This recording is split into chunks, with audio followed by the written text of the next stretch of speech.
Now I'm measuring soil salinity and distance kind of from shoreline.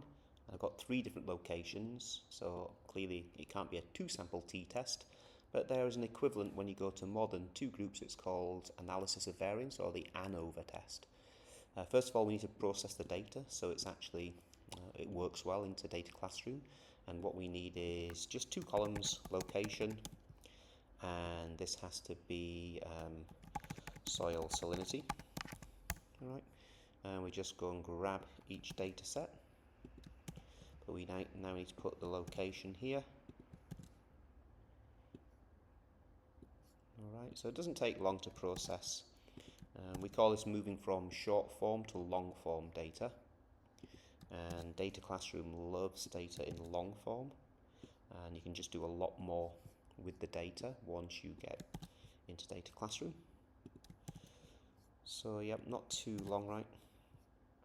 Of course, you could put location A, location B, location C. Oops, Command C, Command V. There we go. Now once we've got this, let's highlight it all with the titles, with the headers, Command C, open up Data Classroom, import data. And we're going to paste data from a spreadsheet, click, paste. So this is ANOVA for, let's just close that off, for bio, ESS, geography, SEHS, maths. Let's save that. Okay, so first thing we have to do is tell Data Classroom what type of data. This is categorical, right? Categories. And soil salinity is numeric. And off we go to a graph again. And we're going to bring both the variables down here. And can you see location is on the X, and we want this little scatter graph, even though it's not really a scatter graph. It's just a way of displaying our data.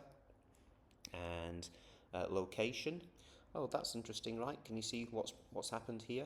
We've gone 500 meters inland, 501. So it's actually taken these data points as different data sets. I see what's happened. Let's go back here. Oh, look, got 500 meters inland. When I dragged it down, it tried to be clever. Okay, so this is the actual data set I need. So those 3 locations need to have exactly the same language in. So let's go back to Data Classroom. I'm going to get rid of this, discard changes. I'm going to import data again. So you can see how quick it is, even if you make a mistake with the data. Paste in again, and my new data. Okay, so this is again ANOVA for, let's leave it like that. And again, let's change this to categorical, this to numeric. Go to the graph, switch to graph tab, and let's see what happens this time. Oh look, isn't that beautiful? Now of course the differences look very pronounced. We can set the jitter to move the dots left and right a little bit. We can change the appearance to make the dots a little bit thinner. I like to make them a little bit thinner. We can actually add a title, right? So you can type in, add the title here. Lots of other things you can do, but more importantly, we want the descriptive statistics. We want to see the values, and can you see here that, look, the mean seems to be 8.7, 5.9, 2.953. The standard deviations are here as well, and by seeing that, we've also got the mean and the standard deviations, the error bars, right? So the mean is here, but we have our data set here, so there's a certain spread to the data, and that needs to be indicated on your graphs. So it looks pretty good.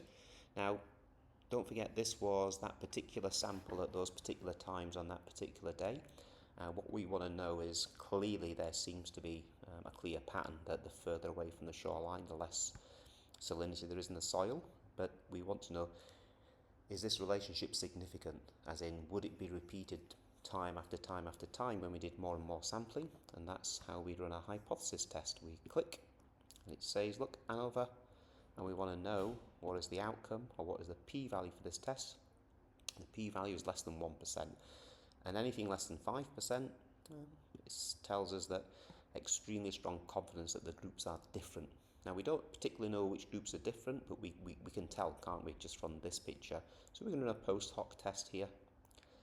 The post hoc test is a 2 keys range test, and it just tells you, look, of the 3 different pairings, right, all 3 are significantly different.